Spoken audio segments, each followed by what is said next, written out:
Selamat malam buat kita semua. Kita mengucap syukur kepada Tuhan Yesus Bapa kita karena sampai malam hari ini kita masih diberkati oleh Bapa kita. Sebenarnya ini adalah hari Sabtu, hari Sabat, tapi tadi 3 video aku tadi edit dan sudah aku upload, sudah aku share juga di Facebook. Kalian bisa nonton di sana, ada 3 video ya, 4, 25, 26 sama 27. Karena kemarin aku nggak sempat, jadi hari ini aku sudah edit dan sudah upload. Dan hari ini ketepatan adalah hari Sabat, jadi aku nggak bikin untuk siang hari, aku bikinnya malam karena tadi edit videonya sibuk sekali, jadi aku bikin videonya malam ini. Dan sebelum kalian bisa nonton, untuk part 25 itu adalah orang kaya dan Lazarus yang miskin. Kemudian yang part 26 adalah Tuan dan hamba. Kemudian part 127 adalah ke-10 orang kusta.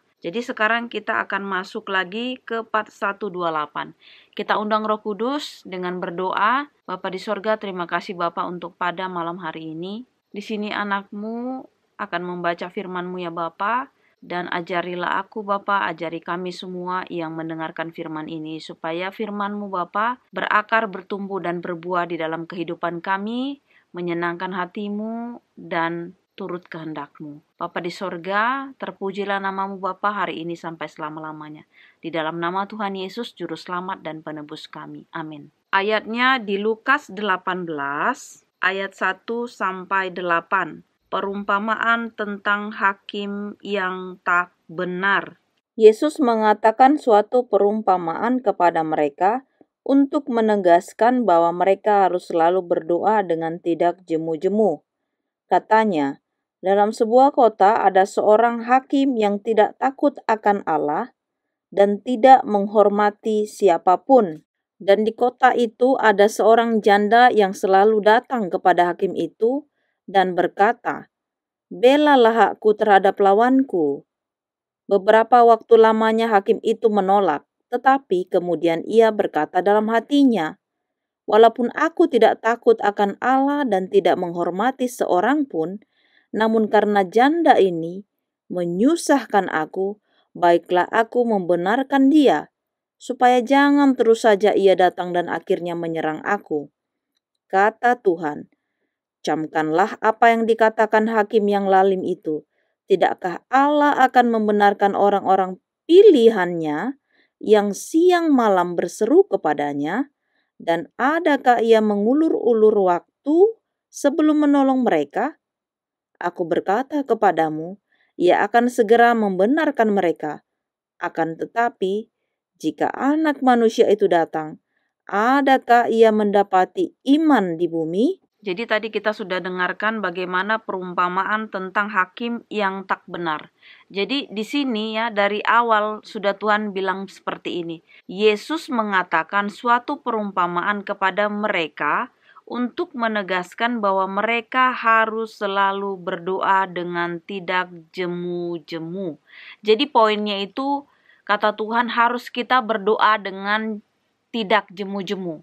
Jadi kalau untuk perumpamaannya itu, dia bilang ya, ada di sebuah kota, ada hakim yang lalim lah. Ibaratnya kalau kalian cari arti lalim itu, ibaratnya hakim yang tidak baik lah, tidak benar lah, beginilah, begitulah pokoknya ya. Pokoknya itu tidak sesuai dengan Tuhan sebenarnya. Tetapi di situ, di kota itu juga ada seorang janda, dan janda itu datang setiap hari katanya kepada si hakim ini untuk meminta tolong supaya dia dibela. Artinya si janda ini mempunyai masalah dan dia ingin si hakim ini untuk membela dia. Mungkin dia tidak sanggup juga membayar seorang pengacara mungkin ya, atau pembela kepada dia karena mungkin dia tidak mempunyai uang, bisa jadi ya. Itu tidak dijelaskan memang janda ini orang kaya atau enggak. Tetapi kalau dari cerita ini, karena si janda ini langsung to the point ke hakimnya tanpa dia bisa ada membayar seorang pembela terhadap dia, artinya dia nggak punya uang untuk membela perkaranya. Makanya dia meminta tolong kepada si hakim yang lalim ini. Katanya dalam beberapa waktu lamanya katanya. Artinya si janda ini sebenarnya udah lama juga, tapi si janda ini nggak pernah putus asa. Dia terus aja datang, dia mendatangi si hakim ini supaya dibela perkaranya. Dan di sini akhirnya ya, karena kegigihan si janda ini, artinya padahal si janda ini sebenarnya kalau mau dibilang itu kan ya janda siapa ya, dia pun kalau nggak punya suami ya ibaratnya janda lemah lah ya, sendirian gitu. Tetapi karena kegigihan si janda ini, seorang janda ini dia itu mempunyai kekuatan di situ. Dia tuh selalu datang dan dia nggak putus asa. Itulah kekuatannya. Pada akhirnya si hakim ini pun kan berbicara dalam hatinya, aduh, aku memang katanya tidak takut dengan Tuhan. Bahkan sama Tuhan sendiri pun dia nggak takut. Sama manusia manapun dia nggak takut. Tetapi katanya pada saat dia bilang aku nggak mau disusahkan. Nah pada akhirnya si hakim ini ternyata juga malas juga, capek juga kalau disusahin terus ya. Ibaratnya kalau didatangin, dia datangin terus, siapa yang bosan juga ya kan. Pasti akhirnya jadinya dikasihkan aja lah gitu ibaratnya.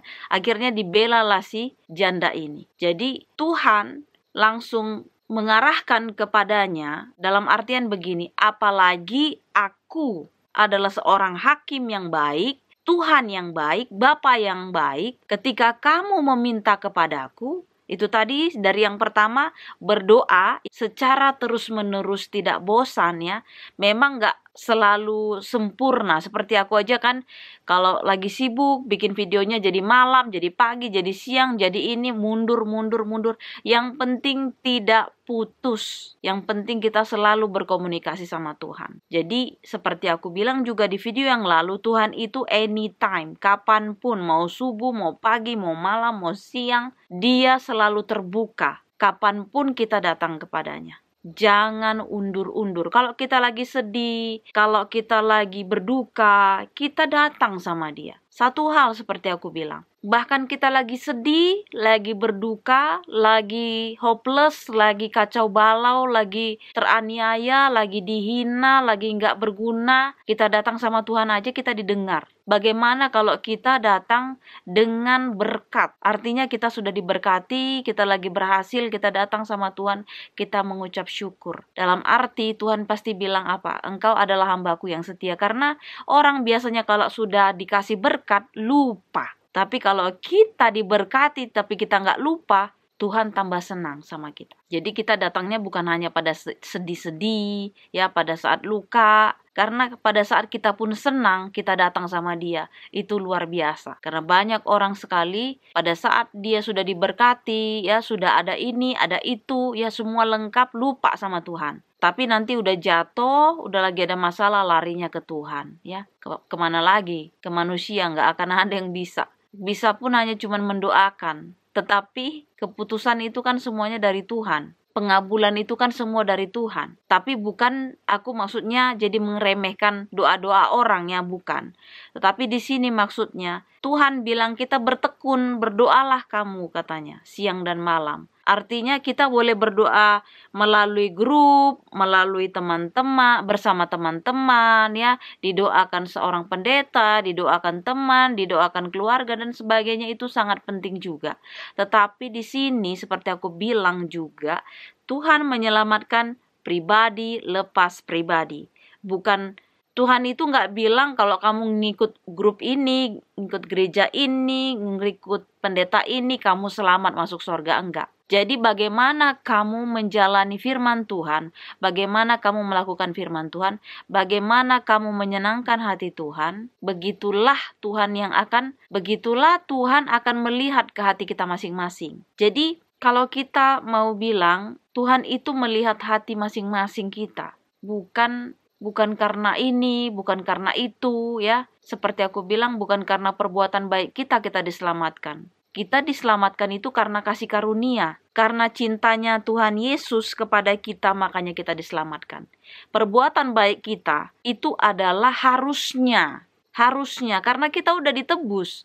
Kita seperti di video yang lalu tentang hamba itu, kita hamba yang sudah ditebus, kita hamba berdosa yang tak berguna, tapi dilayakkan sama Tuhan. Makanya kita harusnya nggak perlu lagi dibilangin kalau untuk berbuat baik, itu sudah otomatis. Jadi kalau ada yang bilang aku pengikut Kristus, aku orang Kristen, tapi sifatnya nggak jadi cerminan orang Kristen, sifatnya jauh dari Tuhan, sifatnya nggak menyenangkan hati Tuhan, itu udah namanya seperti orang Farisi. Cuman hanya bisa baca, nerangin, ya ngajarin, tetapi hatinya, perilakunya jauh sekali dari firman itu sendiri. Makanya di sini Tuhan mengajarkan kita supaya kita pribadi lepas pribadi benar-benar di akhirnya seperti aku baca di sini, ya. Setelah udah dijelaskan tadi, pada saat dibilang apalagi aku adalah hakim, aku adalah Tuhan yang baik. Pada saat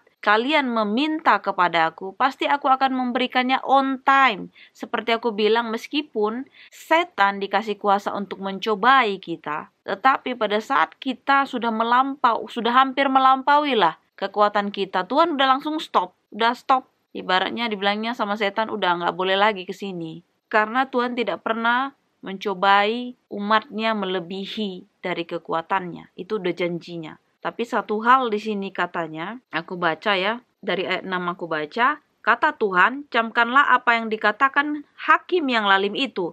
Tidakkah Allah akan membenarkan orang-orang pilihannya? Ini ya, tidakkah Allah akan membenarkan orang-orang pilihannya yang siang malam berseru kepadanya? Dan adakah ia mengulur-ngulur waktu sebelum menolong mereka? Jadi, apakah aku ini nggak menolong kamu kalau kamu itu berseru kepadaku siang dan malam? Ini artinya. Kemudian, dan adakah ia mengulur-ngulur waktu sebelum menolong mereka?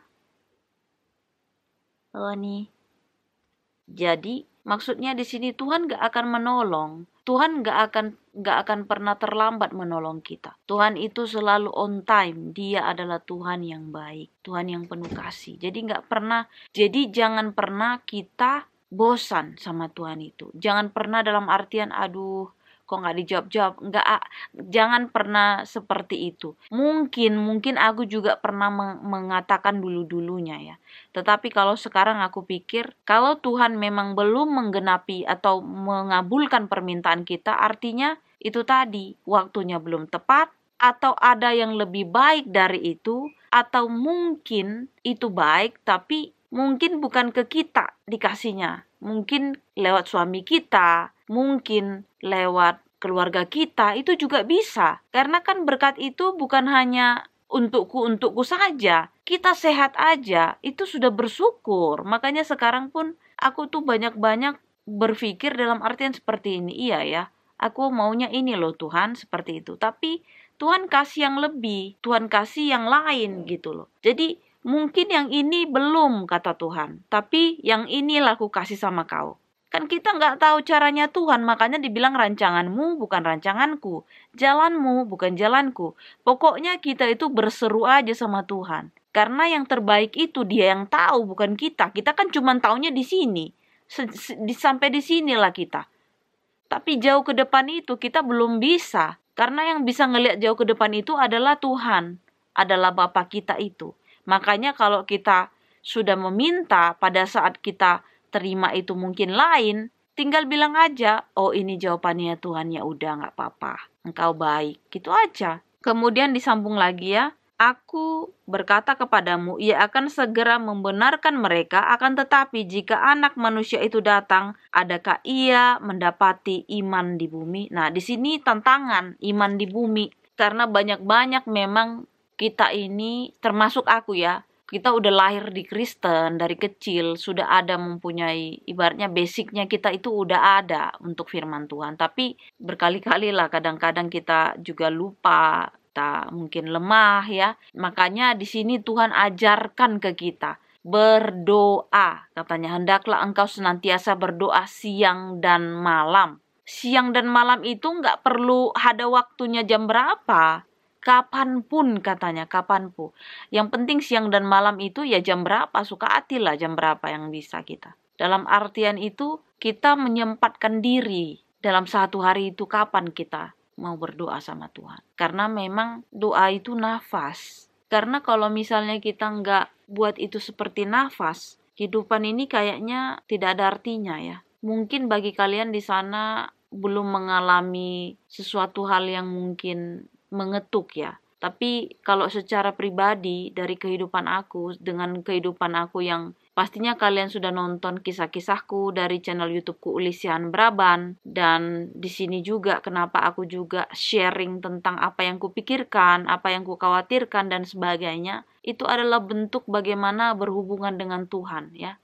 Mungkin kalian di sana bisa share apapun, kalian tulis aja komen, kita bisa doakan, kita bisa saling berbagi, kita bisa apapun. Karena saling menguatkan itu adalah sesuatu hal yang baik di dalam Tuhan. Bagaimana kita juga mengingatkan satu dengan yang lain supaya selalu berdoa. Bagaimana kita mengingatkan satu dengan yang lain, bagaimana pada saat dia jatuh, pada saat dia lemah, bahwasanya Tuhan itu tidak pernah meninggalkan kita. Kita ingat pulang aja. Jadi di sini dikatakan firman Tuhan bahwasanya kita tetap berdoa aja. Berdoa itu gratis. Gratis. Dan kapan saja. Mau kita lagi di bus, lagi jalan, dalam hati juga bisa berdoa. Jadi berdoa itu gratis. Senantiasalah kita berdoa, itu anggaplah itu seperti nafas kita. Menghirup udara ini kan gratis juga. Jadi seperti itulah doa. Doa mengucapkan syukur, kita sehat aja pun udah bersyukur. Inilah doa dan harapan kita supaya videonya nggak lama juga. Kita berdoa. Bapa di sorga, terima kasih ya Bapa untuk kasih setiamu Bapa pada malam hari ini. Bapa begitu indah menyehatkan tubuh dan jiwa kami. Firman-Mu selalu Bapa menyempurnakan hidup kami. Bapa terima kasih Engkau ajarkan kami supaya kami tetap berdoa, berkomunikasi dengan Engkau. Bahwasanya berkomunikasi dengan Engkau adalah sesuatu hal yang sangat kami butuhkan di dalam kehidupan kami. Untuk kedamaian kami, untuk kebaikan kami, untuk masa depan kami Bapa, untuk hal-hal yang positif, supaya kami terhindar dari malapetaka, dari kejahatan, dari segala apapun ya Bapa, roh-roh kejahatan yang tidak Engkau sukai, dan tidak berkenan kepadamu, supaya kami tetap di jalan-Mu juga Bapa. Kalau kami terjatuh, dan kami melakukan kejahatan, itu sama saja kami melukai hati-Mu.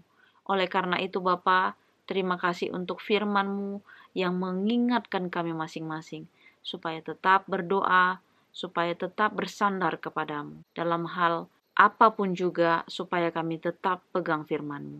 Bapa di sorga, dosa kami yang begitu banyak hapuskan supaya jangan terhalang berkat-berkat Tuhan yang akan Tuhan limpahkan kepada kami. Malam ini ya Bapa, Engkau menyertai kami Bapa, dan bangunkan kami esok hari supaya kami membaca kembali firman-Mu dan melakukan kehendak-Mu.